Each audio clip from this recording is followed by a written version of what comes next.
Hello students, अधिकशम commerce academy में आपका स्वागत है। आज के इस क्लास में हम लोग पीएल एप्रोप्रिएशन अकाउंट की मोस्ट इम्पॉर्टेंट जो भी एस्पेक्ट्स हैं उनको सीखेंगे। पिछले क्लास में हम लोगों ने पार्टनरशिप अकाउंटिंग की जो भी इम्पॉर्टेंट थ्योरी है उसको हमने समझा था। अगर आप लोगों ने उस चीज़ को नहीं देखा है तो आप लोग प्लीज़ जाएँ पिछले वीडियो पे।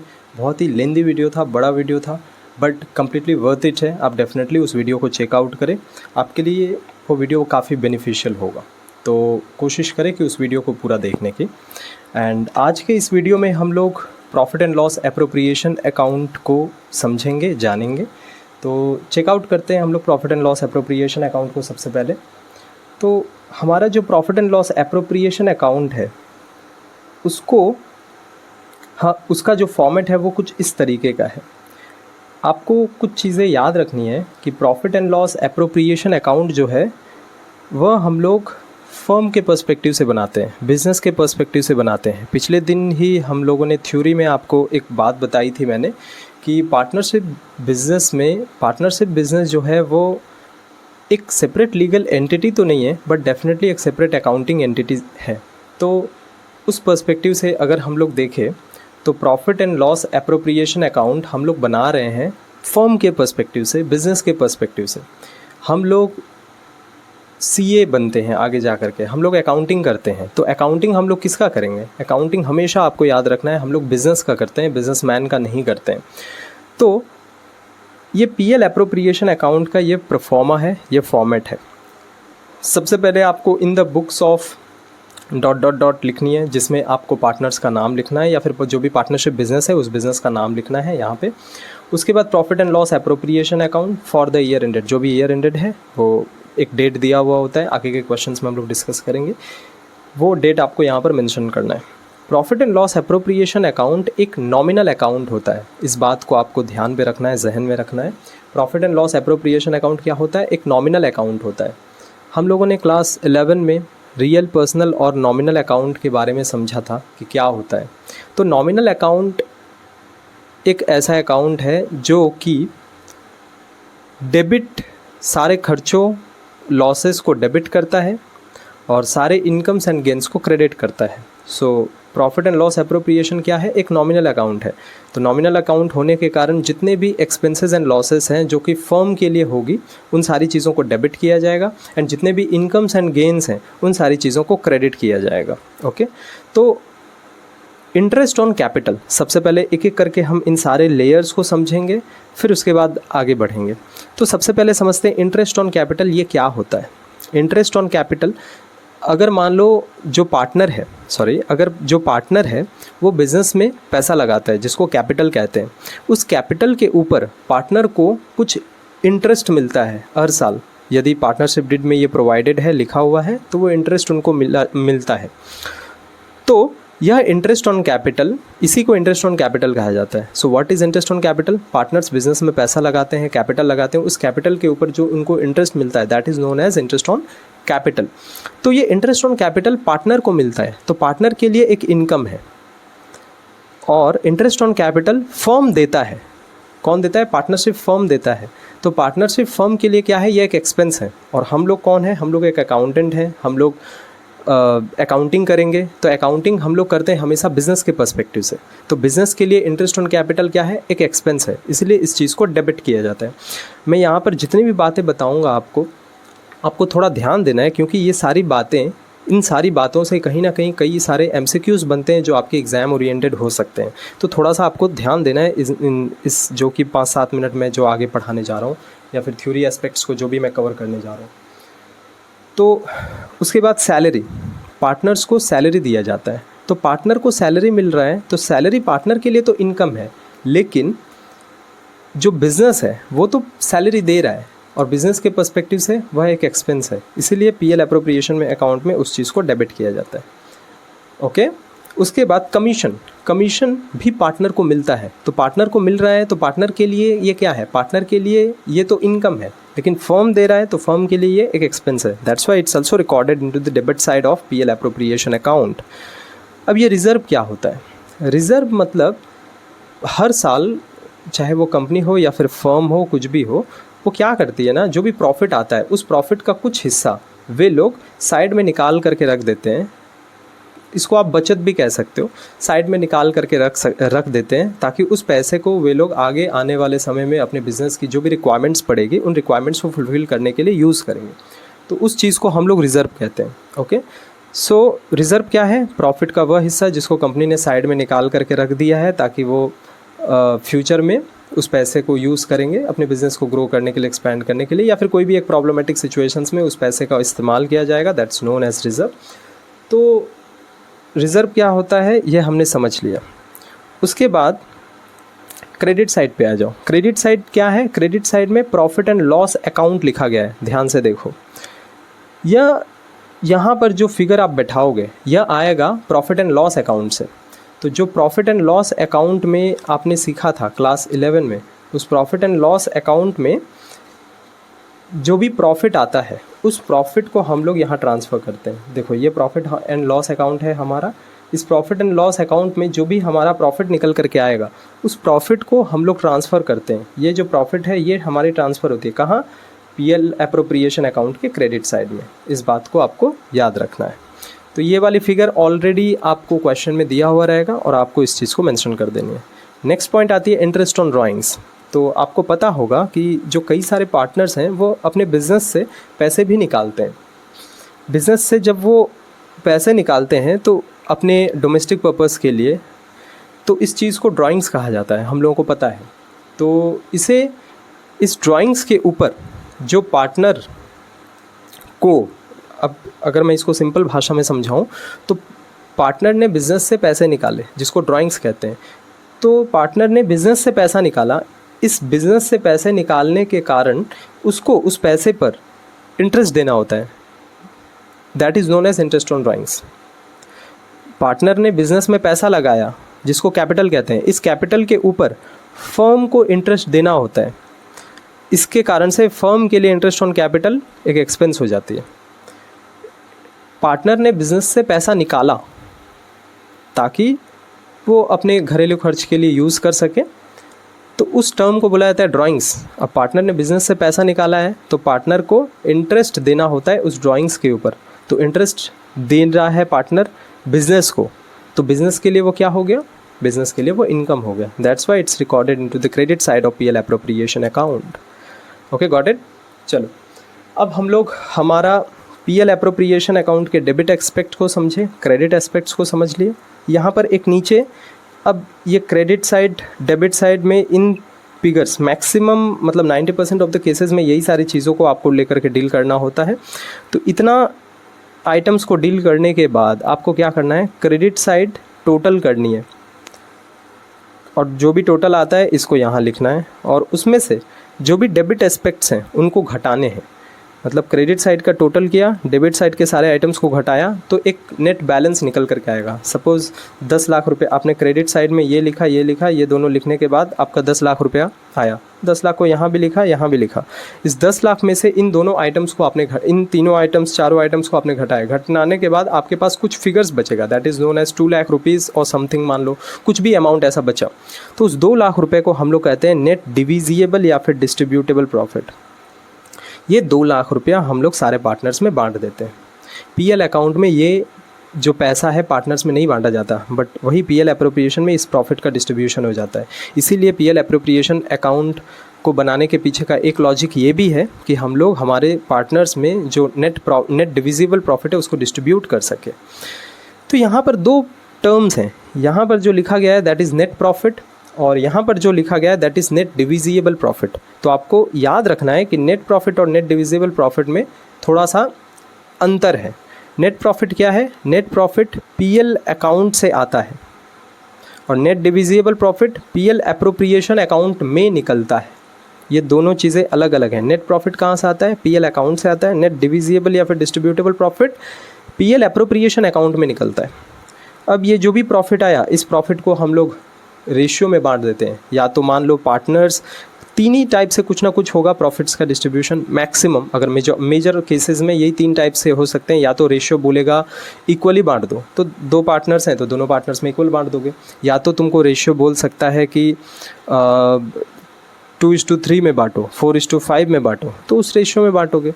कभी कभी कुछ भी नहीं बोलता है, तो आपको पता है, हम लोगों ने पढ़ा है कि in the absence of partnership deed या फिर पार्टनरशिप डिड के अनुसार अगर मान लो कोई भी एक पॉइंट के बारे में पार्टनरशिप डिड में उल्लेख नहीं है, तो उस सिचुएशन में हम लोग प्रॉफिट और लॉस को इक्वली बांट देते हैं। तो उस सिचुएशन में हमें प्रॉफिट और लॉस को इक्वली बांटना होगा। और भी एक तरीके से पूछता है कैपिटल रेशियो में आप डिस्ट्रीब्यूट करो। तो जब भी बोलेगा कि कैपिटल रेशियो में आपको बांटना है, तो याद रखना है कि कैपिटल रेशियो आप जो भी पार्टनर्स का इनिशियल कैपिटल दिया हुआ है, मान लो ए का जो कैपिटल है वो 50,000 है और बी का जो कैपिटल है वो 60,000 है, तो उस 50,000 और 60,000 का रेशियो निकाल लेना है। तो रेशियो क्या होगा? 5:6। तो इसको बोला जाता है कैपिटल रेशियो। मैक्सिमम आपको पूछा जाता है या तो प्रॉफिट शेयरिंग रेशियो दे दिया हुआ रहेगा, या तो इक्वली बोल देगा, या तो कुछ भी नहीं दिया हुआ रहेगा, उस सिचुएशन में भी इक्वली बांट देंगे, या तो बोल देगा कैपिटल रेशियो में बांट दो। बस इतना सा ध्यान रखना है। ओके, तो ये हमारा ओवरऑल पीएल एप्रोप्रिएशन अकाउंट की अंडरस्टैंडिंग है।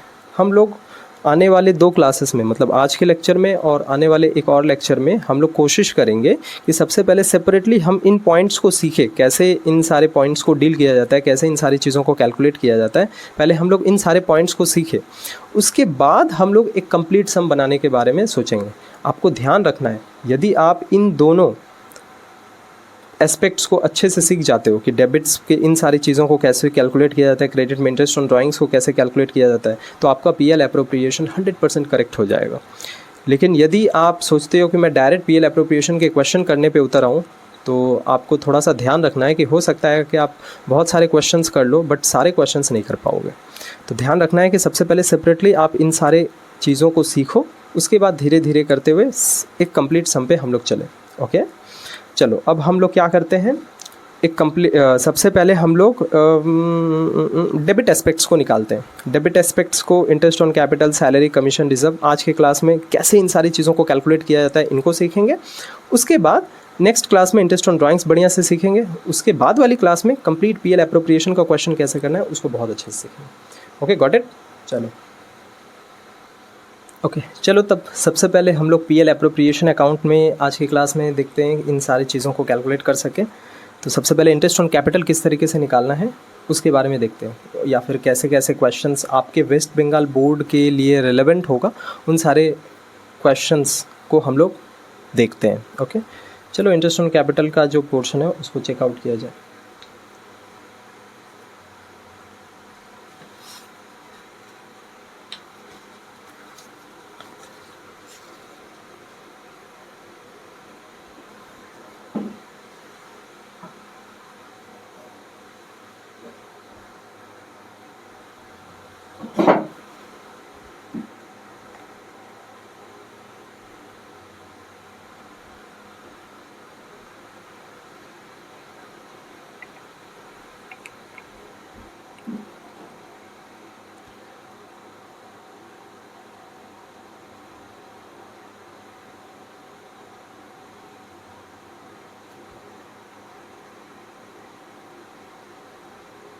Calculation of interest on capital. Okay, चलो देखते हैं इंटरेस्ट ऑन कैपिटल को कैसे कैलकुलेट किया जाए। 2-3 क्वेश्चंस लेते हैं जो कि आपके वेस्ट बंगाल बोर्ड के लिए रेलेवेंट है। उन 3 क्वेश्चंस में हमारी जो इंटरेस्ट ऑन कैपिटल है लगभग कवर अप हो जाएगी for the West Bengal students purpose. So सबसे पहला क्वेश्चन,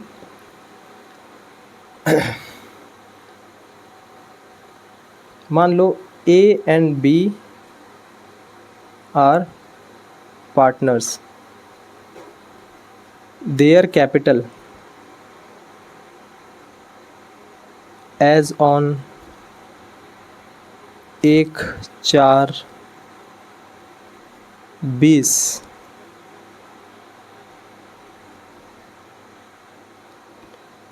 A का है 50,000 रुपया और B का है 80,000 रुपया। तुम्हें पूछा गया है कि फाइंड इंटरेस्ट ऑन कैपिटल, मैं शॉर्ट में लिख रहा हूँ, आप लोगों को नहीं लिखना है। Find interest on capital at the rate 10% per annum.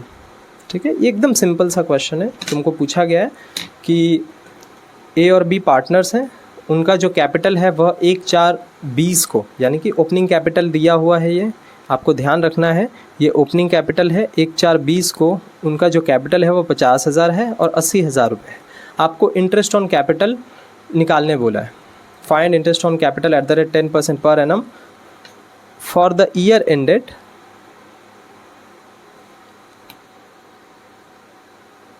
For the year ended 31/3/21।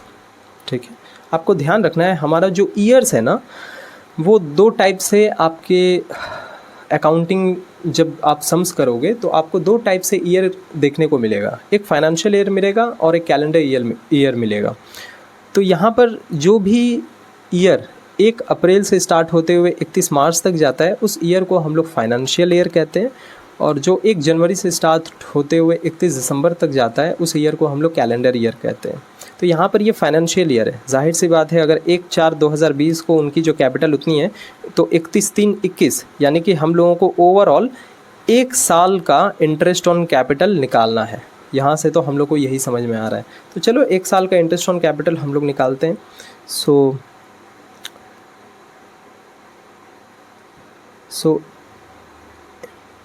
Interest on capital यदि निकालना है ए का, तो कुछ नहीं करना है, सिंपल 50,000 रुपये, और इंटरेस्ट ऑन कैपिटल का जो रेट दिया हुआ है वो 10% पर एनम, यानी कि साल का रेट है 10%, तो 10% क्लिक करो, आ जाएगी 5,000 रुपया।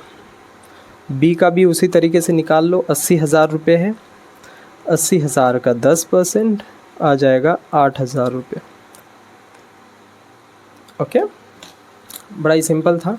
अगर आपको ये कैलकुलेशन नहीं समझ में आ रही है तो सिंपल आप अपना जो भी औजार है, इंस्ट्रूमेंट है, टूल है, उसको लो, उसके बाद इसको 5,000 का 50,000 का 10% क्लिक करो। सब कुछ तो दिख रहा है बढ़िया से, आराम से। 5,000 और 80,000 का 10% 8,000 रुपये। Okay, got it. चलो जी, अब हम लोग क्वेश्चन नंबर 2 पे चलते हैं।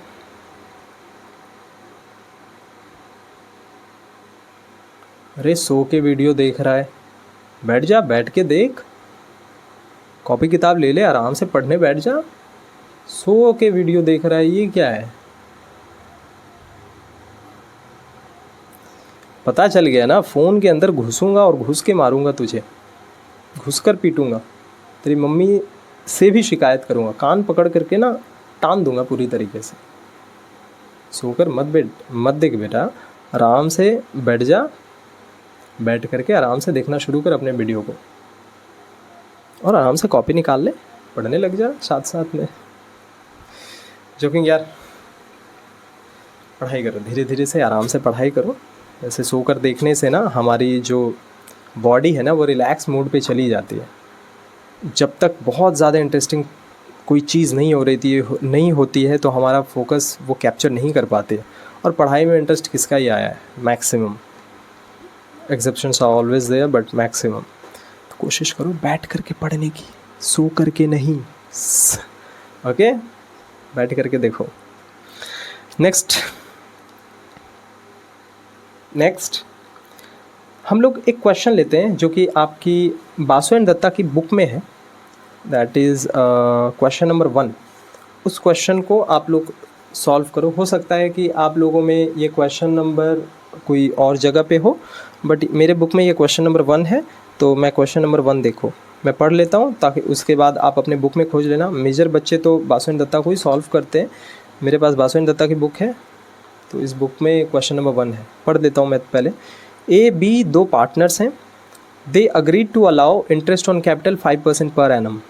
कैपिटल अकाउंट्स उनका 1/4/19 को 20,000 और 15,000 था। 1/4/19 को ए का कैपिटल था 20,000, बी का 15,000। ए इंट्रोड्यूस्ड फर्दर कैपिटल। अच्छा, ए ने एडिशनल कैपिटल लगाया, मतलब और पैसा लेकर के आया बिजनेस में। कब? 1/10/19 को। बी ने लगाया 3,000 1/10/19 को। आपको पूछा जा रहा है इंटरेस्ट ऑन कैपिटल निकालो 31/3/20 के दिन का। तो यहाँ पर क्या हुआ है, ए और बी का तो कैपिटल पहला था, लेकिन बीच में उन्होंने 5,000 और 3,000 करके और पैसा लगाया है। तो आपको इस एडिशनल लगाए हुए कैपिटल के ऊपर भी इंटरेस्ट फाइंड आउट करके देना होगा। ये बात नहीं समझ में आया तो चलो एक सिंपल सा एग्जांपल बताता हूँ। मान लो सपोज़ तुमने 1/4/19 को यानी कि 1 अप्रैल को तुम बैंक में गए और बैंक में 20,000 रुपये जमा करवाया, तो तुम बैंक से इंटरेस्ट भी 20,000 के ऊपर लोगे, लेकिन कब तक लोगे इंटरेस्ट 20,000 के ऊपर? 1/10/19 तक। क्यों? क्योंकि 1/10/19 के बाद आप बैंक से 25,000 रुपये के ऊपर इंटरेस्ट मांगोगे? नहीं मांगोगे, क्योंकि तुमने 5,000 रुपये एडिशनल और दिए। सिंपल सी बात है, 1/4/19 को आपने बैंक में 20,000 जमा करवाए तो आप 20,000 के ऊपर इंटरेस्ट मांगोगे, लेकिन कब तक मांगोगे? 1/10/19 तक। क्यों? उसके बाद आप बैंक से 25,000 रुपये के ऊपर इंटरेस्ट मांगोगे, क्योंकि आपने उसके बाद 25,000 रुपये दिए बैंक को।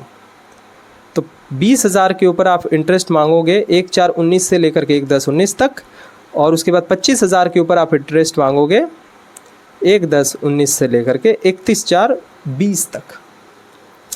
चलो करते हैं इसको। तो हमारा ए का इंटरेस्ट ऑन कैपिटल कब का निकलेगा? सबसे पहले मान लो हम लोग ए का इंटरेस्ट ऑन कैपिटल निकालते हैं। ये बासु एंड दत्ता बुक की है, आप अपना क्वेश्चन नंबर रेफर कर लेना। सबसे पहले ए का हम लोग इंटरेस्ट ऑन कैपिटल निकालते हैं, तो ए को मिलेगा ऑन रुपीज़ 20,000 के ऊपर 20,000 का कितना परसेंट? 5%। कितने महीने का? क्योंकि उसने 1/4/19 4 5 4 पूरा पकड़ना है। क्यों? क्योंकि 1 अप्रैल को, क्योंकि अप्रैल तो पूरा चलेगा ना, 1 अप्रैल को आपने पैसा बैंक में जमा करवाया, तो क्या अप्रैल का आप इंटरेस्ट नहीं लोगे? लोगे। तो अप्रैल को काउंट करोगे। अगर 30 अप्रैल को देते तो आप अप्रैल काउंट नहीं करते। तो 4 5 6 7 8 9 6 महीने का आपको इंटरेस्ट मिलेगा, 6/12।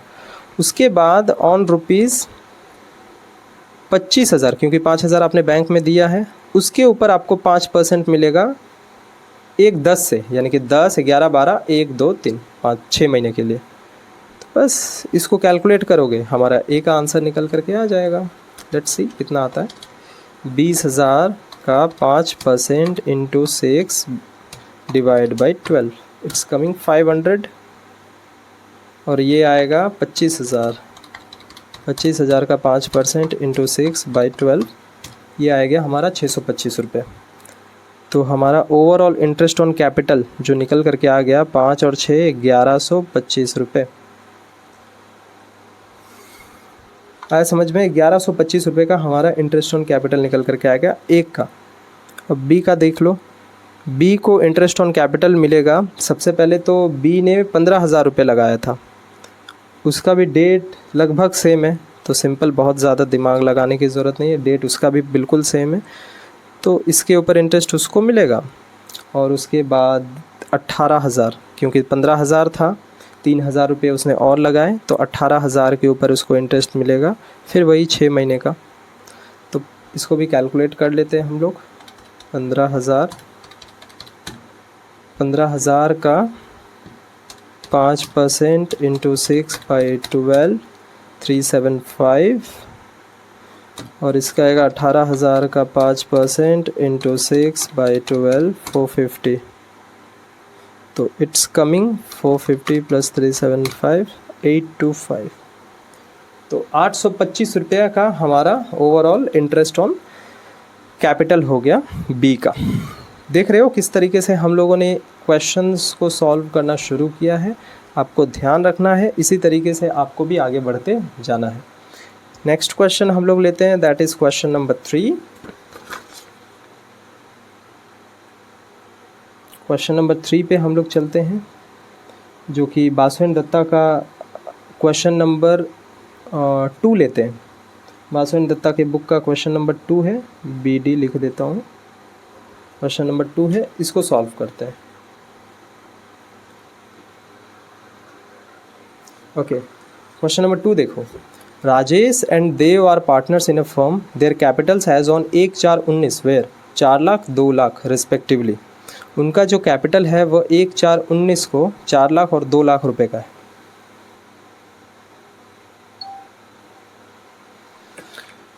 ओके, राजेश और देव पार्टनर्स हैं फर्म में, उनकी जो कैपिटल है, उनकी जो कैपिटल है वह 1 लाख और उनकी जो कैपिटल है वह 4 लाख और 2 लाख की है फॉर्म में 1/4/19 को, ठीक है। अब 1/10/19 को उन्होंने डिसाइड किया कि उनका कैपिटल 3 लाख ईच हो जाना चाहिए। Necessary adjustments in Capitals were made by withdrawing और बाय इंट्रोड्यूसिंग कैश। सुनो ध्यान से, राजेश और देव का जो कैपिटल था 1/4/19 को वो था 4 लाख और 2 लाख रुपए का। 1/10/19 को उन्होंने डिसाइड किया कि भाई हम सबका जो कैपिटल है वह 3 लाख रुपए हो जाना चाहिए ईच, यानी कि इस 4 लाख रुपए वाले का भी 3 हो जाना चाहिए, 2 लाख रुपए का भी 3 हो जाना चाहिए। तो 4 लाख रुपया जिसका कैपिटल था उसका 3 हो जाना चाहिए। उसके लिए उसको क्या करना होगा, 1 लाख रुपए का कैपिटल निकालना होगा, और इस 2 का 3 हो जाना चाहिए तो उसको 1 लाख रुपए का कैपिटल लाना होगा। वही बात यहाँ पर कही गई है। ये जो एडजस्टमेंट्स है 3 लाख करने के लिए आप जो भी एडजस्ट करोगे उनके कैपिटल्स में, वो होना चाहिए बाई विदड्रॉइंग, पैसा निकाल करके या फिर इंट्रोड्यूस करके कैश को। Interest on capital 10% per annum है। सिंपल क्वेश्चन है।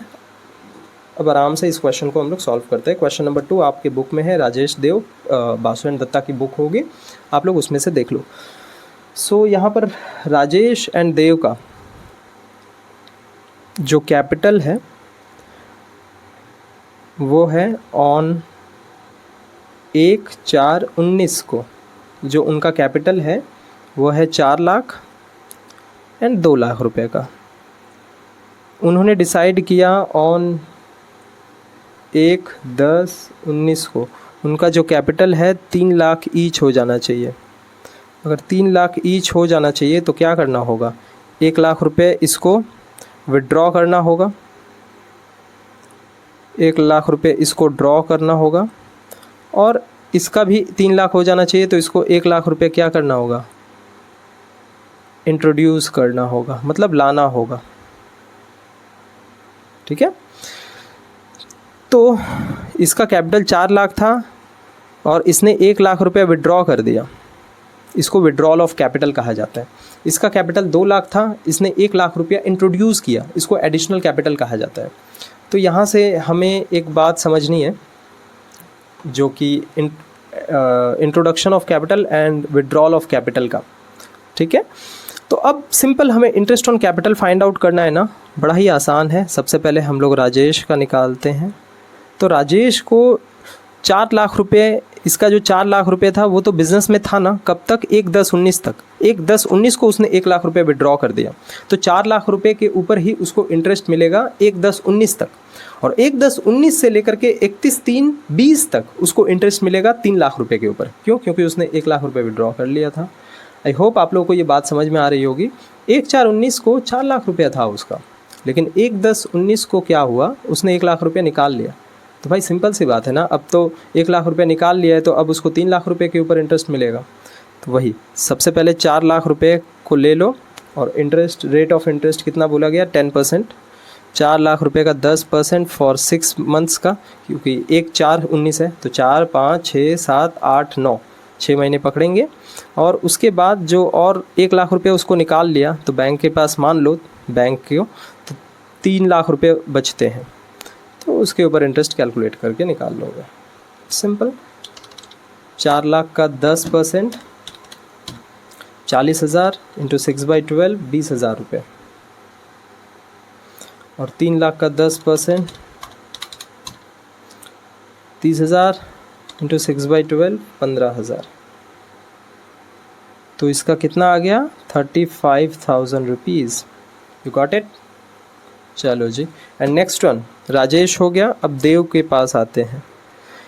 देव का 2 लाख रुपए का कैपिटल था, 10% चला है 6 मंथ तक, क्योंकि सेम डेट ना 1/4/19 को देव का 2 लाख रुपए का कैपिटल था, तो 2 लाख का 10% 1/4/19 से 1/10 तक चलेगा, और 1/10 को उसने 1 लाख रुपए और लगाया, तभी तो उसका 3 लाख होगा। 1 लाख रुपए उसने और लगाए, तो 1/10/19 से 31/3/20 तक जो 6 महीने होते हैं, उस 6 महीने के लिए उसको इंटरेस्ट मिलेगा 3 लाख के ऊपर।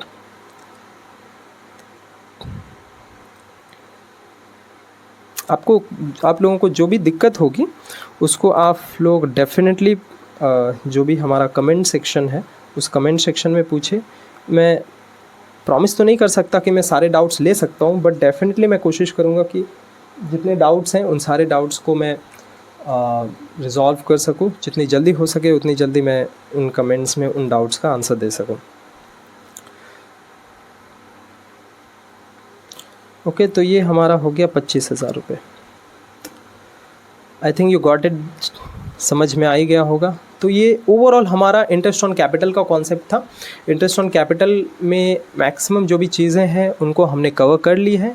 अगर और कुछ चीज़ें आती है तो सम्स बनाते वक्त हम उनको कवर कर लेंगे।